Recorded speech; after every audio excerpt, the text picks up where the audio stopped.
We are going to get started, though, just so that we'll have enough time to finish. Okay, well, as you know, last Sunday we didn't have class because we had the Easter morning breakfast. So this morning we're going to continue with where we were at last time. Now, if you remember back to 2 weeks ago, we went halfway through the notes, and then I didn't get to finish. But what I did is I redid the notes for today. So we're going to pick up with exactly where we left off with last time, but on a new section of notes. So if you're keeping notes, I see some of you are logging your notes in a binder or something like that, you'll just have a little bit of overlap between the end of last time and the beginning of this time. What we were talking about was Martin Luther. We started discussing Luther and the Protestant Revolution. And I was going over with you the reasons why I felt that this was more appropriately called a revolution rather than a reformation. And we did that. We looked at the dangerous ideas of Luther. I wrote them up there on the board. We talked about his writings, how he posted 95 Theses, and we went through the development of Luther's thinking from early on to later, where he's not really saying anything against the church per se, and later on he's definitely being quite openly hostile to the teachings of the Catholic Church. So this morning what I want to do is pick up where we left off. Ideas only cause revolutions if people support them. Okay, if you don't have support for an idea, then the idea is just going to be an idea, and it's never going to go anywhere. Okay, so the first point I want to look at with you this morning is the idea that the Germans support the revolution. Okay, the idea, and I'm not going back to reteach a lot of stuff, because if I do, we're never going to get to where we need to be. Okay, so ideas are only revolutionary if they are embraced by a majority of society. Luther's use of the vernacular language was critical in fostering a revolutionary spirit amongst the common people within Germany. Before 1520, the average press run of a printed book had been about 1,000 copies. So before 1520, anytime a book was published on the press, they would usually run 1,000 copies of it, and that was about what they would view as necessary or sufficient. In contrast, printers produced 4,000 copies of Luther's To the Christian Nobility and were completely sold out in only a couple of days, with thousands more to follow. Meanwhile, as Luther's pamphlets were selling so rapidly, his personal drama is going to rivet all onlookers. So his ideas now are going to be the catalyst, are going to be the thing that's going to put this thing in motion and keep it moving forward. And as I told you last Sunday, or the last time we met, that his writing in the vernacular is the key here, and the printing press then printing and supporting those vernacular writings are the key point that's going to move it forward. Okay? Late in 1520, Pope Leo X issued a decree threatening Luther with excommunication unless he recanted the views expressed in his series of 5 tracts. On the 10th of December 1520, Luther responded by casting the bull, the papal order, calling for his recantation of all the church laws onto a roaring fire in front of a huge crowd. So Luther gets the papal bull saying, you either recant or we're going to excommunicate you. And he's in front of an audience outside of Wittenberg there, and he takes it and he throws it on a fire. He basically says, I'll show the Pope what he can do with this blast of wind, and he chucks it on the fire, and then they start feeding the fire with Catholic canon law, and they have basically a big burning. And so this is not going to do Luther any favors in terms of how the church is going to view him here. Okay, but by this time it was clear to Roman authorities that Luther was more than a fly-by-night agitator. Papal supporter Jerome Aleander recorded the popular attitude in Germany prior to the Diet of Worms. So all Germany is in arms against Rome. All the world is clamoring for a council that shall meet on German soil. Papal bulls of excommunication are laughed at. Numbers of people have ceased to receive the sacrament of penance. Martin is pictured with a halo above his head, and the people kiss these pictures. Okay? So, I mean, you don't know. He definitely, did you pick up notes? Got it? Okay. So they're definitely, and he's definitely now done a lot of things to get the Pope's attention, all right? And it's only a matter of time now. The excitement fanned by a whirlwind of anti-papal pamphlets, okay? A wagon, Aleander mourned, would not hold all of the scurrilous tracts. Luther had clearly captured the hearts and minds of the German populace.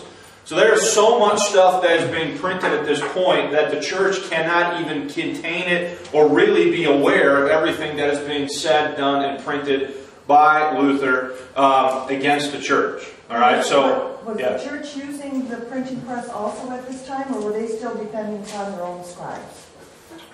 Yes, well they were, because one of the things that Tetzel did is he had for the first time the indulgences printed on a press. Oh, okay. So to some extent the church was, but the church was still using Latin.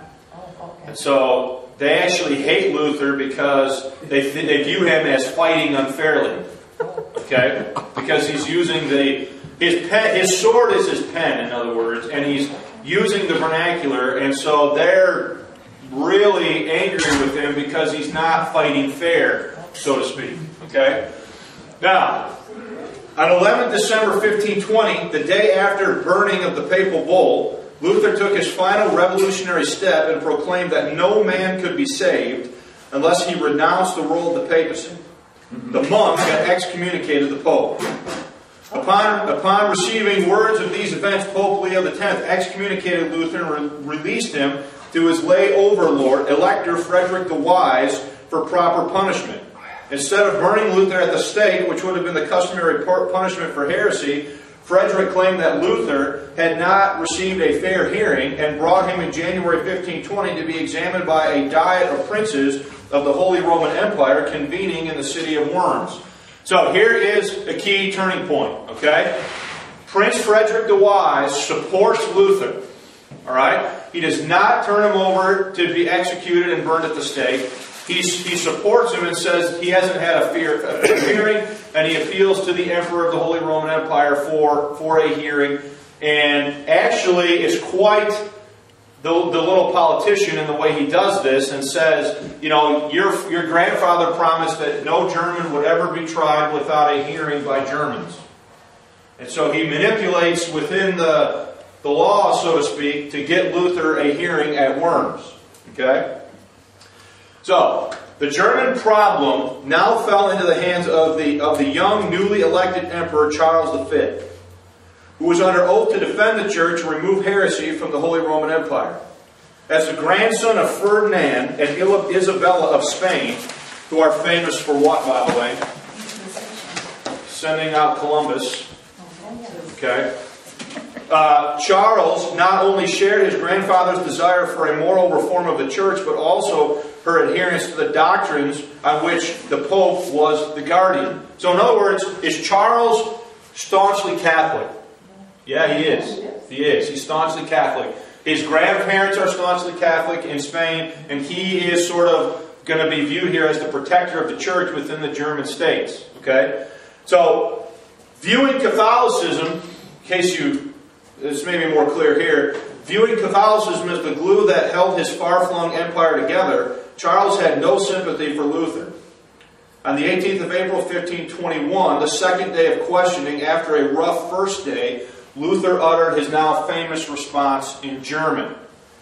Since your majesties and your lordships desire a simple reply, I will answer without distinctions. Unless I am convinced by testimony of sacred scripture or by evident reason, I do not accept the authority of popes and councils, for they have contradicted each other. My conscience is captive to the word of God. I cannot and I will not recant anything, for to go against my conscience is neither right nor safe. God help me. Amen. So, first day, actually, Luther doesn't really do so hot. And he asks for another day. They're not real happy about that, but they grant it to him. And the next day, when he walks into the room at Worms, all of his books are laid on a table, and they go through there. The guy who's leading his trial, so to speak, says, will you recant what's in your books? And he goes, well, I can't recant everything that's in my books because all my writings are of a different nature. And of course, that doesn't really make him all that happy. Okay? But now possessing no other choice but to officially brand Luther a heretic, Charles V was faced with the prospect of martyring the most popular figure in all Germany. Now, does he want to kill this guy? Yeah. He wants to, but politically, can he really do it? It'd be suicide. No, because if he does, there's going to be massive revolt and and so forth in the streets if he actually has Luther killed. So, reading on with that point now, fearing public opinion and knowing that the support of the German princes might lead to revolution, Charles V, with the sanction of the Pope, secured for Luther a safe passage back to Wittenberg.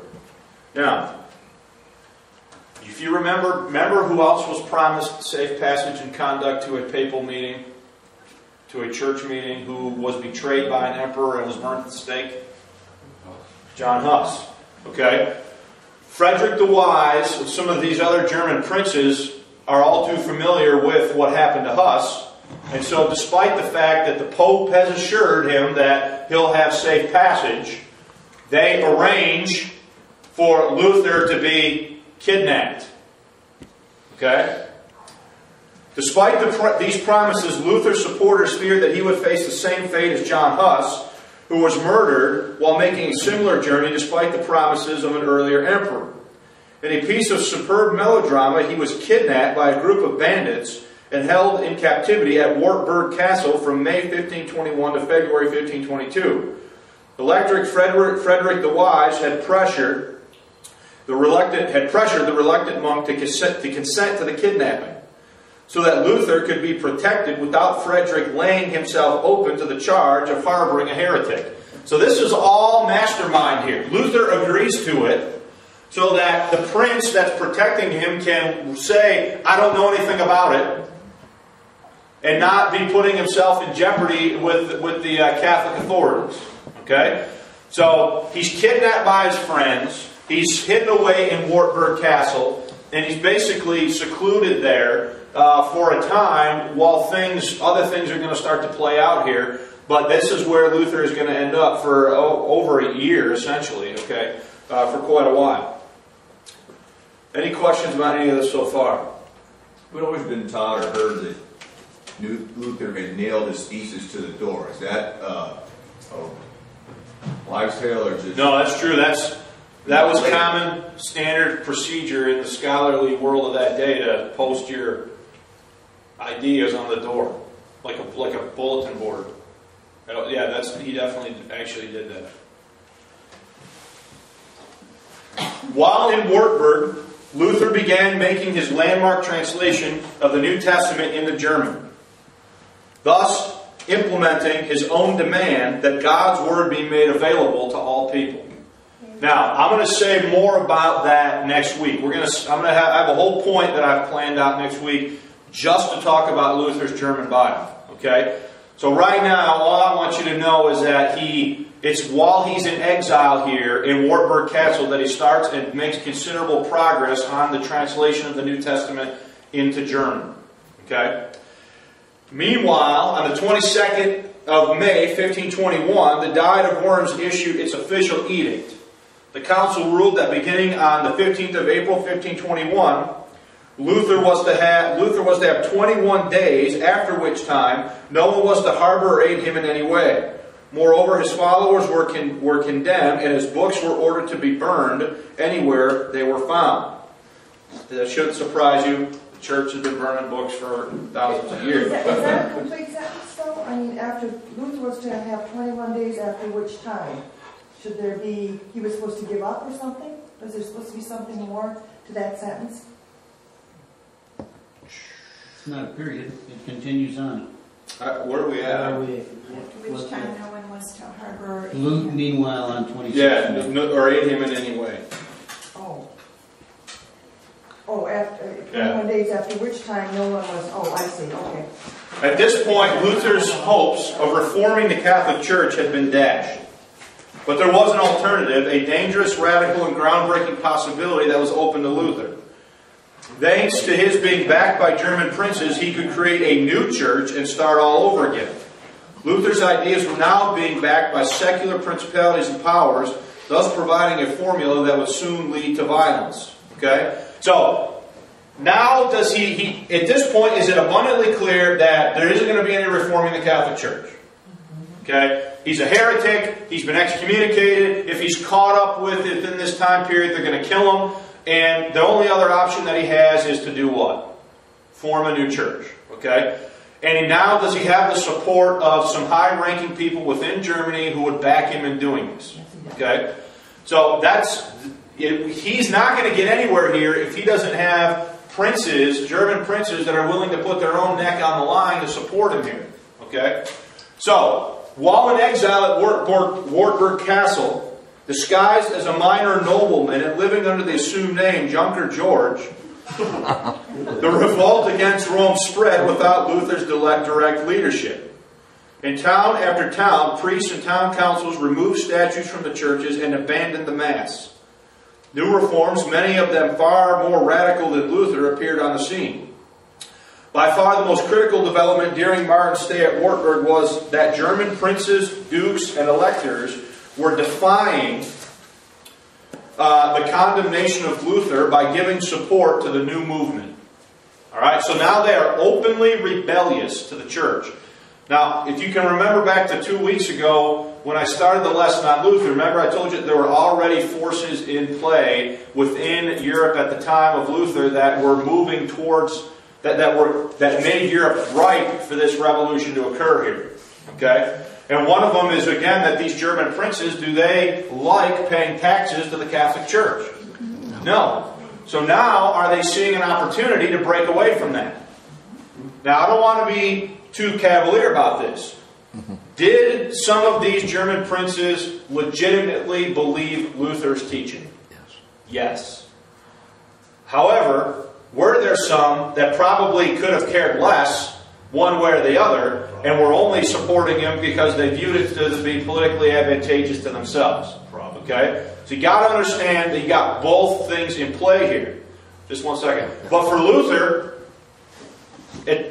he's not all that, at least at this time, too concerned about that, as long as the ideas are getting out there and the thing is continuing to move forward. Norm? Now, is that what you meant when you mentioned secular support previously? Yeah.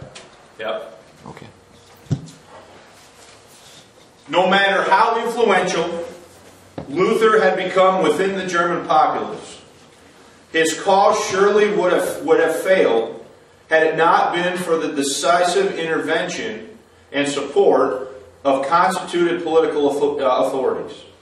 The authors of World Civilizations, their history and culture offer the following insight into this matter.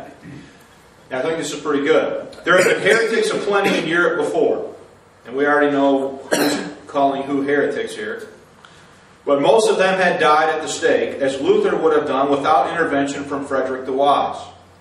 And even had Luther lived, spontaneous popular expressions of support alone would have not succeeded in instituting Lutheranism, because such could easily have been put down by the power of the state. In fact, although in the early years of the revolt, he was more or less equally popular throughout Germany, only in those territories where rulers formally established Lutheranism, mostly in the German north, did the new religion prevail.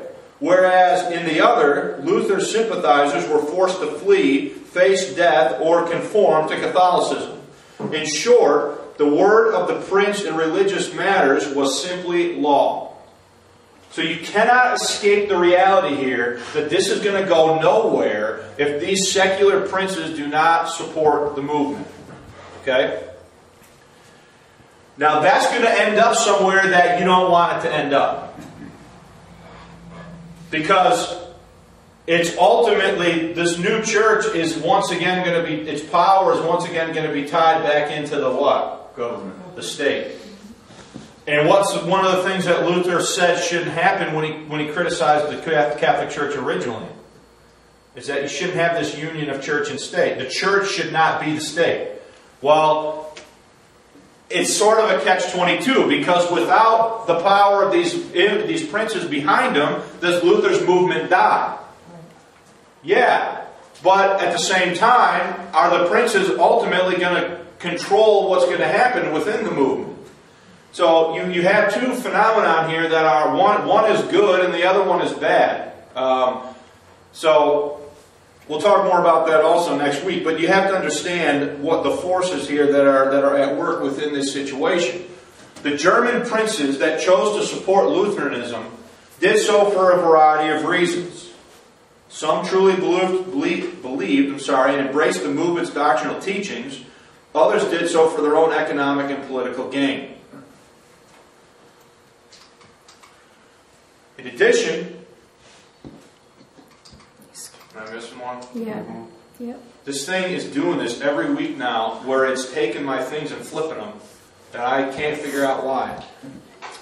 German princes had assembled at the Diet of Augsburg in 1500, so this is before Luther posted his theses, to demand a refund of some of their ecclesiastical dues they had sent to Rome on the grounds that their coffers were being drained.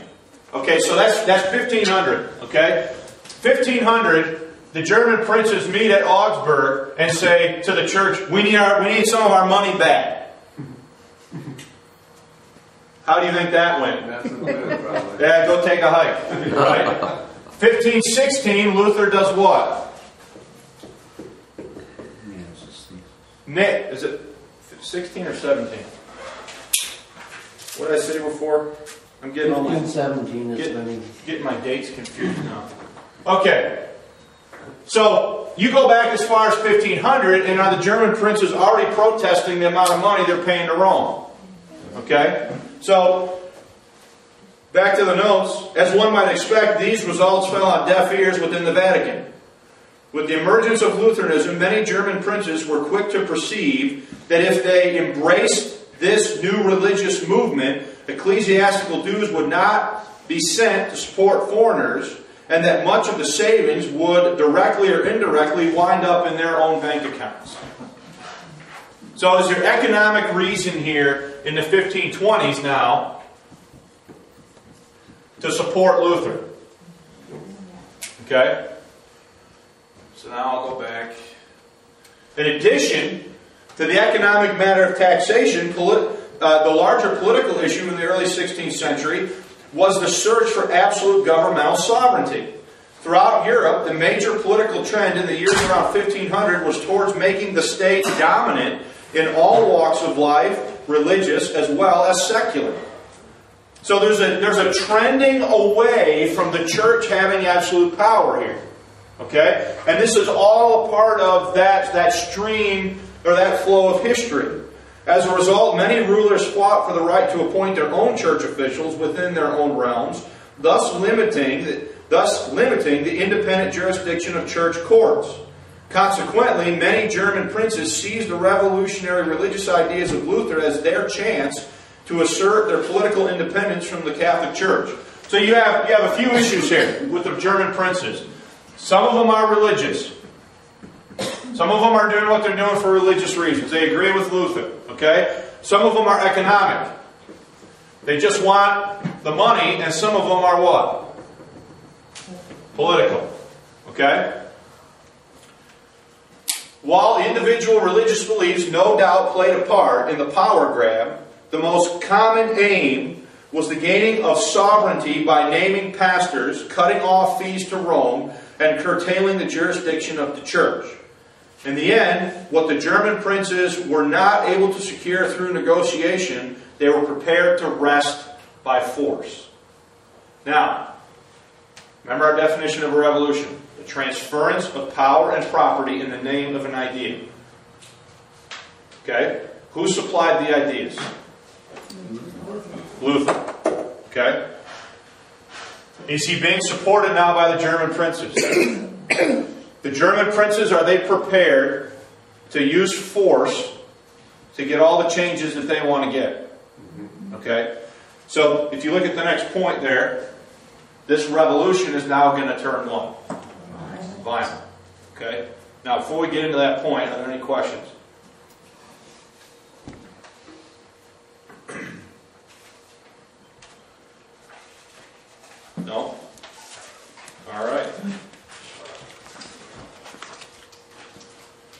Initially, Oops. did I go too far? Yeah.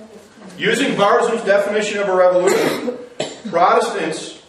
Protestantism's primary ideas at this point had been articulated by Luther, embraced popularly, and supported by a plethora of German princes. According to Barzum's revolutionary definition, the situation was about to erupt into violence, as power and property were now up for grabs. Commenting on the religious and politically charged situation within Germany, Barzum writes, "An idea newly grasped stirs the blood with aggressiveness. From safe corners such as universities and monasteries, force was called for, and many laymen were not afraid to use it. They quoted Luther, 'One must fight for the truth.' When possessions were at stake, whether simply threatened or taken over by Protestants, armed conflict was inevitable. Pulpits, churches, and other religious houses, town offices, and privileges that went with all these changed hands. And more than once, local sentiment coupled with power decided ownership." All right? Now, widespread violence. What is going on with this thing? No, it's not. It should be this one. Widespread violence swept over Germany with the Peasants' Revolt of 1524 through 1526. The German peasants were the beast of burden for society, and in no better condition than slaves. They were ground down by taxation, legal and illegal, a condition that would only worsen after the discovery of America and the rapid increase of wealth and luxury that followed. Long before the Protestant Revolution, revolutionary outbreaks took place in various parts of Germany, only to end as disastrous failures as they were put down by brute force. So, 1524 now to 1526, you're going to have what's called the Peasants' Revolt. Had peasants revolted a lot before that?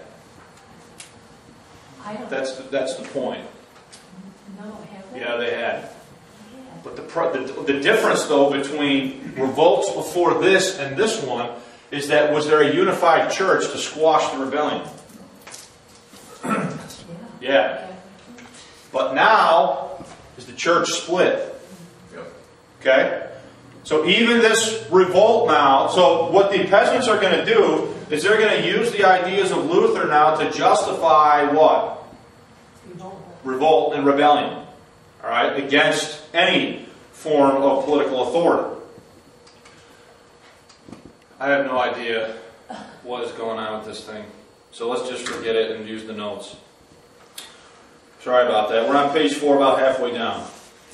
In 1524, German peasants, we did that. Did we do that one? No. In 1524, German peasants, excited by reformers, talk of freedom, and mistaking spiritual liberty for carnal freedom, demanded an end to serfdom. Bands of angry peasants went throughout the countryside, raiding monasteries, pillaging, and burning them to the ground.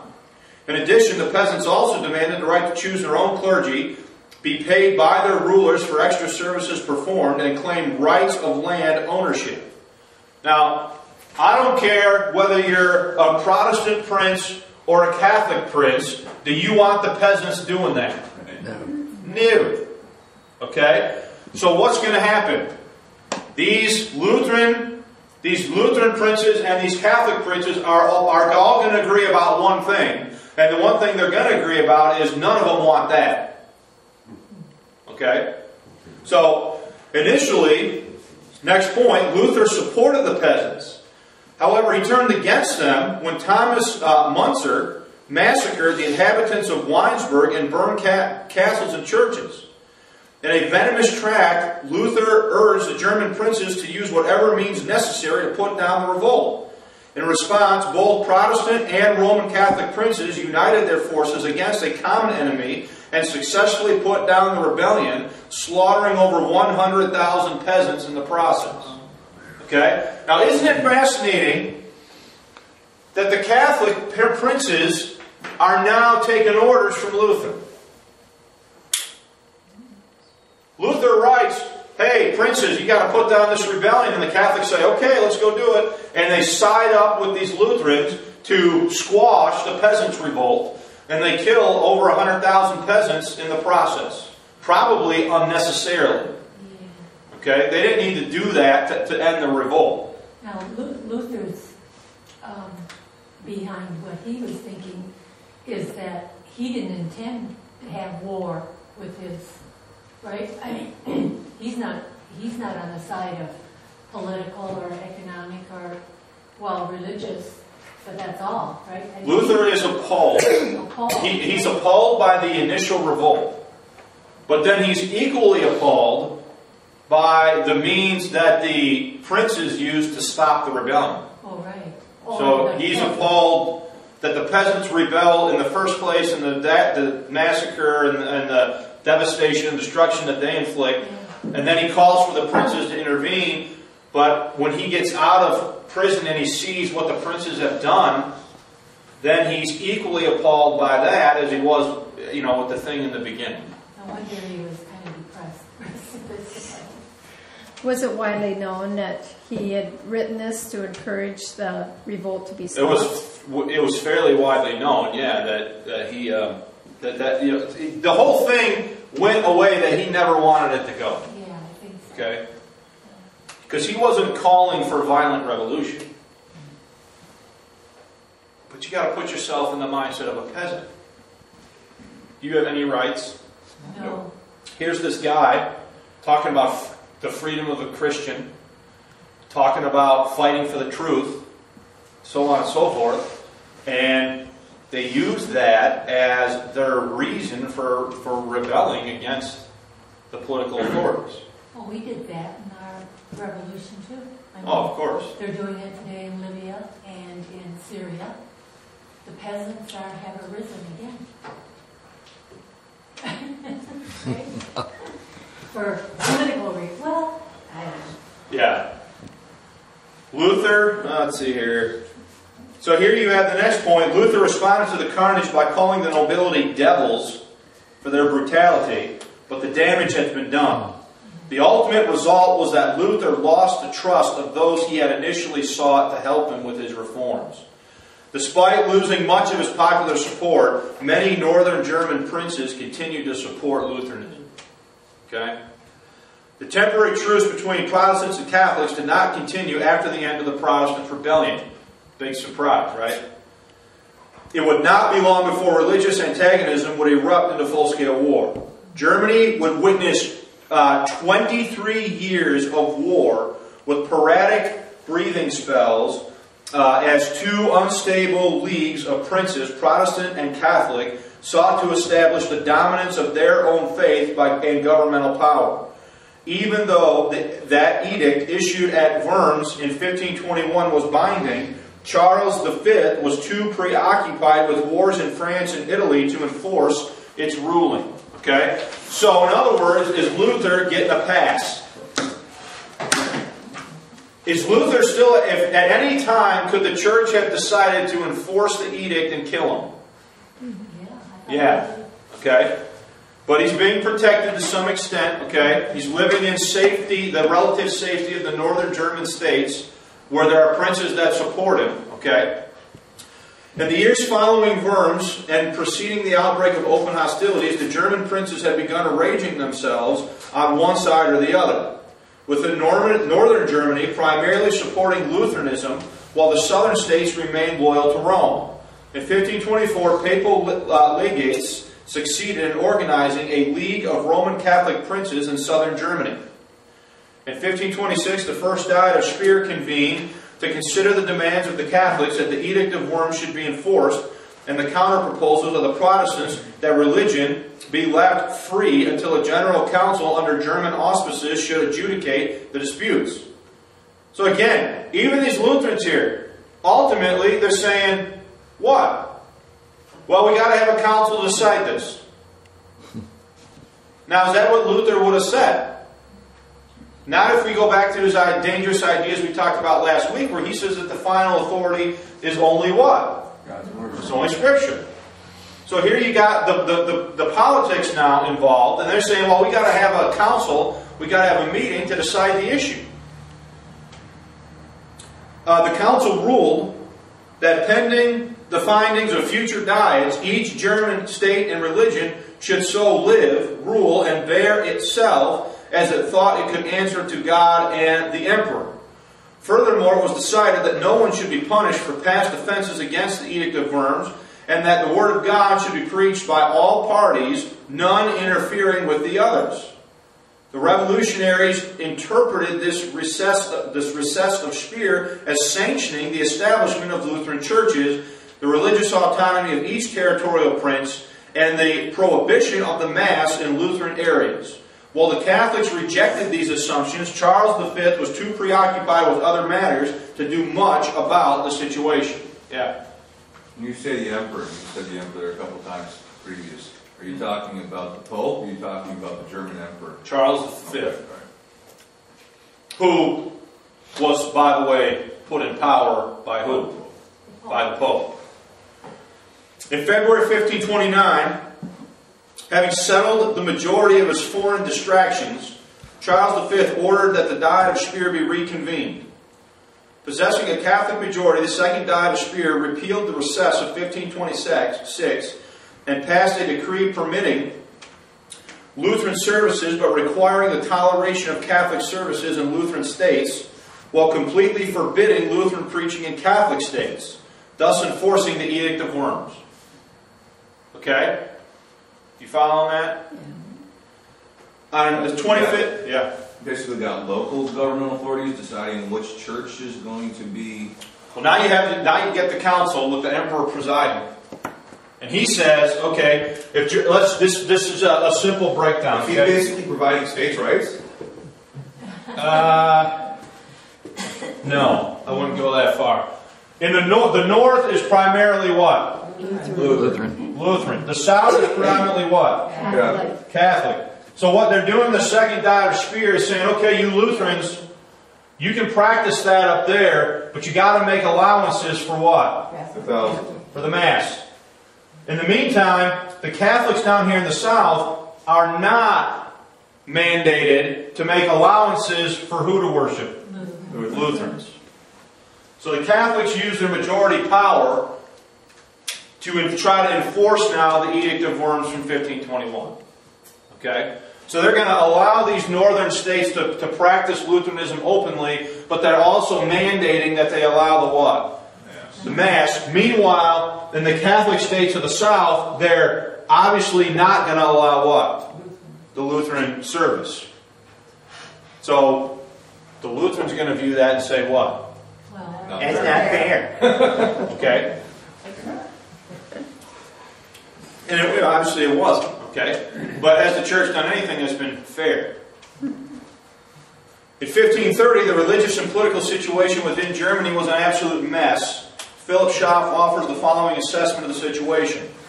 The Diet of Speyer had forbidden the further progress of the Reformation. The Edict of Worms was in full legal force.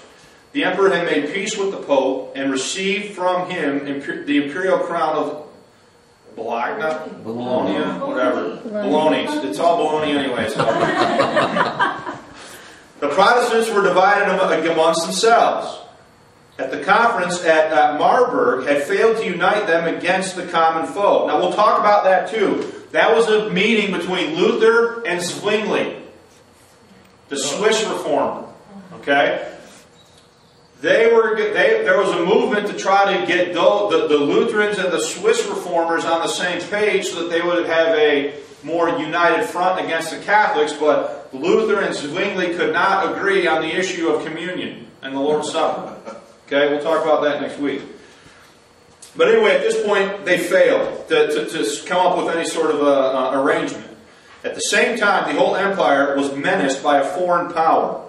The Turks, which are the Muslims, under Suleiman, had reached the summit of their military power and approached the gates of Vienna in September 1529. So this is a total mess. Okay? Germany is divided. The Protestants are divided amongst themselves now between Lutheran and Reformed. Okay? Because Zwingli and Luther are not able to come to any kind of a terms or agreement with each other. And in the meantime, all the Christian world is having the Turks march against them, and they're nearing closing in on Vienna, Austria, as of what was the date there? 1529. So, not only is the Reformation in a state of flux, if you want to call it that, but the entire eastern half of the Christian world at this time is under serious threat to Muslim armies. Okay? Under these circumstances, the Diet of Augsburg convened on the 8th of April, 1530. Its objective was to settle the religious question and to prepare for war against the Turks. Knowing the hour and the score, Charles asked the Protestants to put forth their beliefs in writing and demonstrate where they differed from the Roman Catholic Church. The resulting document became known as the Augsburg Confession, which was henceforth regarded as the official presentation of the Lutheran position. Now, if you were in the Lutheran Church, you probably know about this, right? Is that the same one we learned at GBC? I don't remember. What do you mean? One of our Bible classes, we had to learn a confession. I can't remember which one it was. Probably wasn't this one. I wouldn't think, but I don't know for sure. You can go online and read this confession. Okay, just search Augsburg Confession, and you can read every last word of it if you want to. Why is it called a confession? Confession is just that's a early Reformation term. Okay. We would call it a doctrinal statement today. Okay. It's essentially the same thing. We believe this. Confession is profession. This is what we profess that we believe, in other words. I think can we get from this perhaps how our Lord works? In history it seems like a map, but through this map,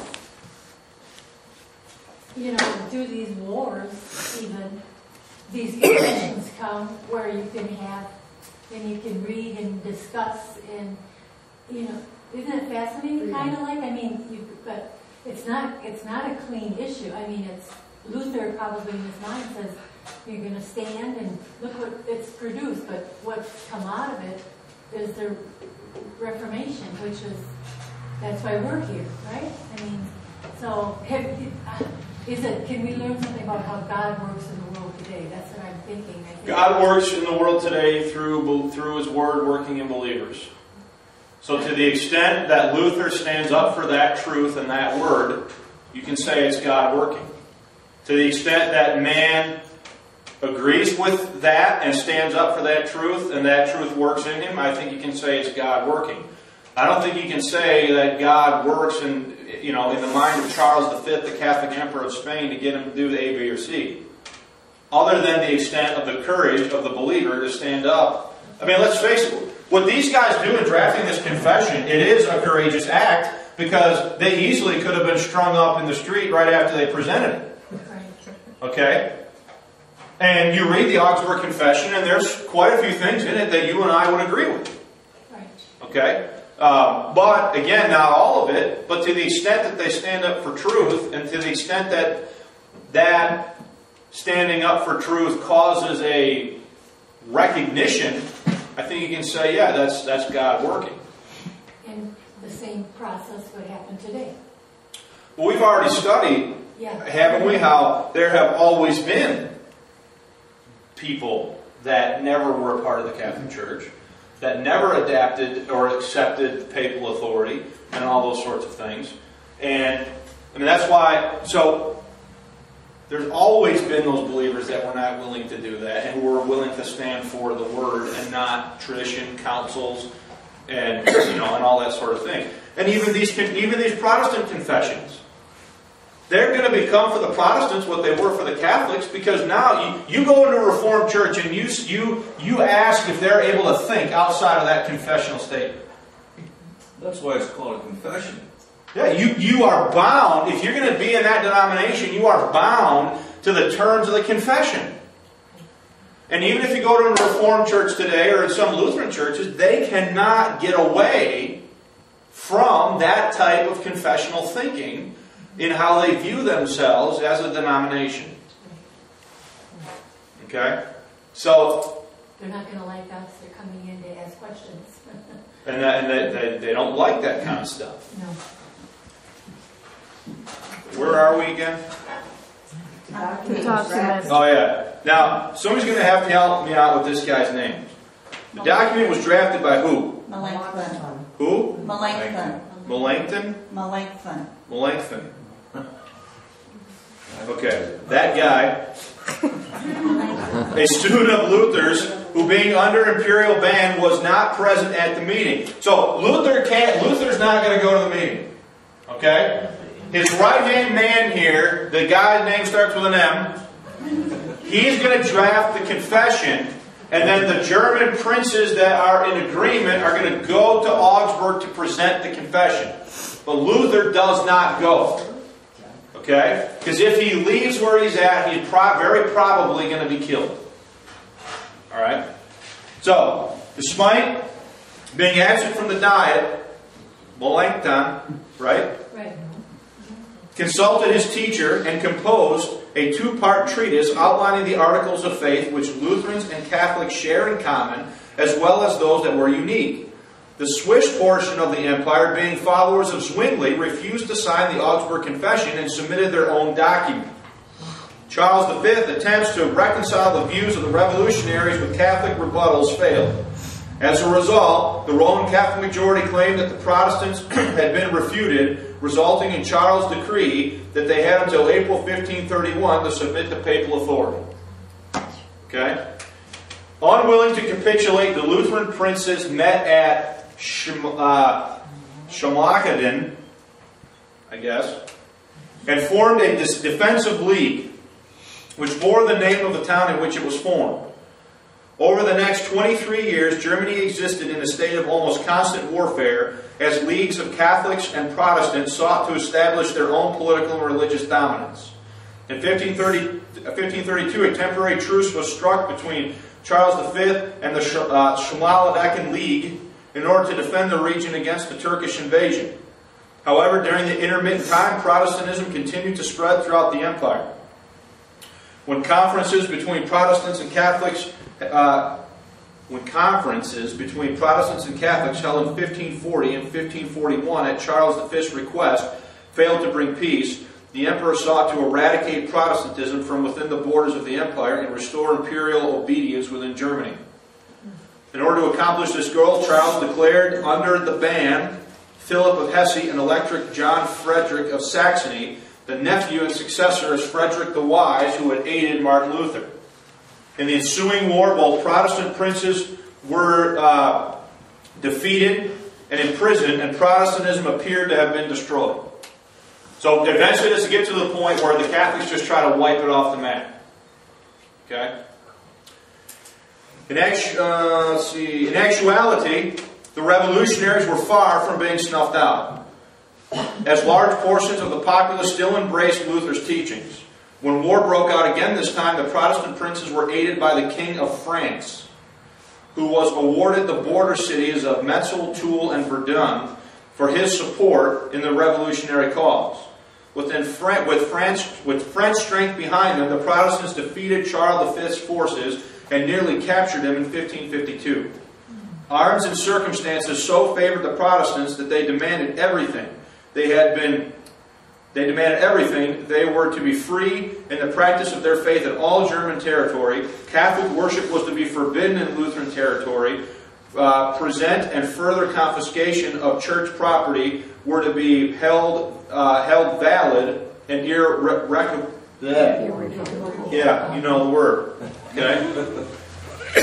Now, the resulting Peace of Augsburg was established on the 25th of September 1555 and rested on the notion, there's the Latin term, but as the ruler, so the region. Religion, I'm sorry. Which meant that in those principalities where Lutheran princes ruled, Lutheranism would be the sole state religion, and the same for those with Catholic princes. So what determined the religion of an area? The religious beliefs of that prince. This is what they agree on. Thus, in order to permit peace among and within the states, each prince was to choose between Roman Catholicism and Lutheranism. In addition, all one's subjects were expected to embrace the religion of their realm or emigrate. So if you lived in a particular area your whole life and you were Lutheran and a Catholic prince was ruling that region, you wanted to practice, you had to move. You had to move into a different area or principality with a prince that was favorable to your religious viewpoint. But like Sweden, I think Sweden never had a war between the Catholic and that. They all chose Lutheranism. Yeah, and in the 30 Years' War, which comes about 100 in the 1516 first half of the 1600s, the Swedes are going to fight on the side of the Protestants in the 30 Years' War. My dad talked about that 30 years ago. I wish I would have listened. He always talked about that. And the 30 Years' War is another interesting thing because that's the time when Louis XIII is running France. And if you know anything about Louis XIII was a weak king. And the Catholic Cardinal Richelieu was practically running France for Louis XIII. Okay? That's where the stories of the Three Musketeers, come into play. And Richelieu's always a bad guy in all the stories, right? Okay? Well, Richelieu is a Catholic. He's a Catholic cardinal. But in the 30 Years' War, he takes Catholic France and puts Catholic France on the side of the Protestants against the Holy Roman Empire, because just think about the geography here. I just told you that if Germany's here, France is here, this is all relative, okay? And Spain is down here. This is not an accurate map, all right? I just told you that Henry V, the Holy Roman Empire, was related to who? Spain. Who's in the middle? France. So, the reason Richelieu, a Catholic, fights on the side of the Protestants is because he views it in his own political advantage to get rid of Catholic what? Germany. So is Richelieu fighting out for religion or fighting for his own personal exaltation of France? You follow what I'm saying? Maybe I hope I'm explaining it well. I'm thinking it. They're all like all politicians. So he's a Catholic who's every bit as much of a politician as the next guy, and he decides it's better for me if I fight on the side of these Protestants, who, by the way, ultimately win the 30 Years' War. Okay, and who comes off smelling like a rose? France. And so Louis XIII is going to be replaced by Louis XIV, the Sun King, the great absolute monarch of France, who's going to build France into the most powerful nation on continental Europe. Because Richelieu picked the right side. See, all this stuff has implication down the line. Okay? Everything we're talking about here, it's not like it's happening in a vacuum and it doesn't have any meaning to anything else. And so Gustavus Adolphus, the great king of Sweden, comes down and whoops up. When the Swedes enter the 30 Years' War, it's the turning point. Because the Habsburgs, who are running Catholic Germany, that's the same family that's running Spain down here, and so France intervenes. The war does not turn until the Swedes come down and help their fellow Lutherans against the Catholics. Okay? Now, if you want to know all the details of that, get the book. Alright? The book I wrote on this explains all this. At the top of the page, we have just enough time to finish this up. I just don't see why God isn't... I mean, you say it's a natural result of people either obeying the word or... But boy, Brian, doesn't it... I mean, it's so interesting. But Protestant wins and... It's up to grabs. I don't know. But you're gonna see though, Linda, that a Protestant win It's not necessarily a win for the truth. Okay. You look at Luther's initial stuff, and I can look at it and I can agree with all of it. Just about. Almost all of it. But the problem is, once those views get institutionalized by a new religious system with the power of a different state behind it, they end up in the same mess that the one they just broke away from is in. Even Luther says, call no man a Lutheran. So, He didn't want that. while there are certain ways you can definitely view this as a step forward, we cannot take all of it as positive. Okay? Because next week I'm going to talk to you about Luther's German Bible, Luther himself, what kind of guy was Luther? Okay? And Zwingli and the early Swiss Reformation. Then the week after that I'm going to talk to you about Calvin. And the week after that I'm going to talk to you about the Anabaptists. And how the Lutherans and the Reformers all adopt infant baptism.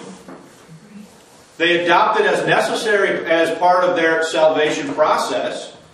And so, how are they any different fundamentally than the Catholics?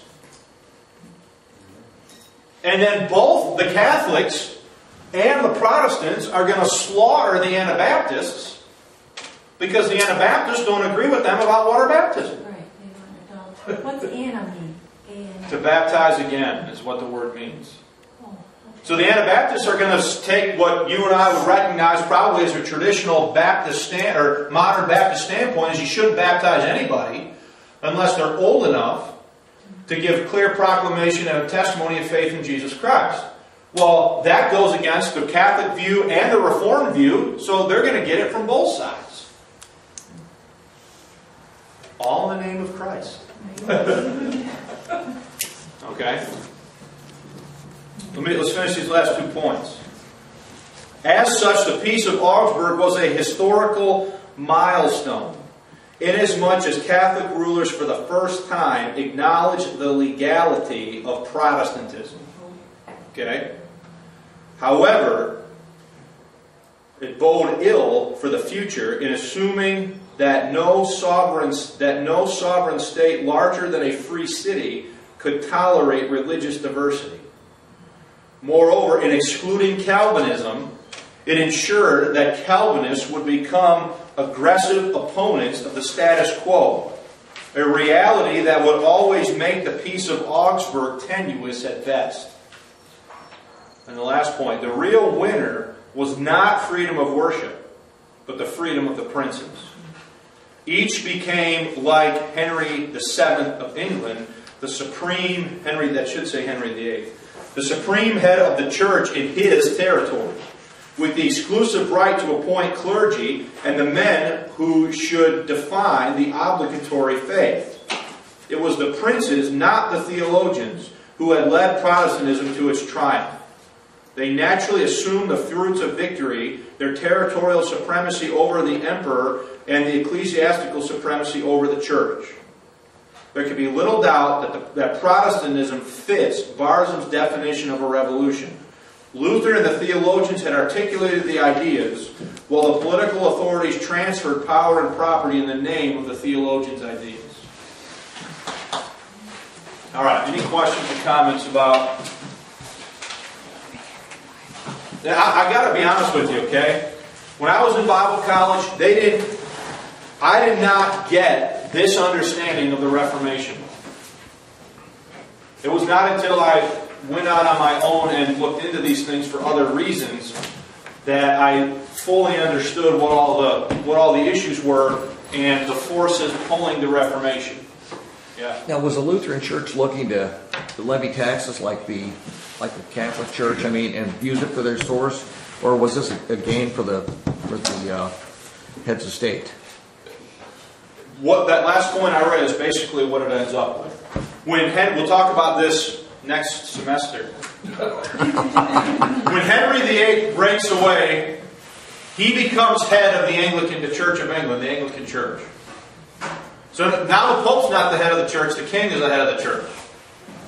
Well, that's essentially what you have here. In each individual German city, state, or principality, that prince now becomes the head of the church in that spot. Does that make sense? Yeah. Okay? All right, we got to quit. Thanks for your attention. Next week, we will continue by looking at Luther's Bible and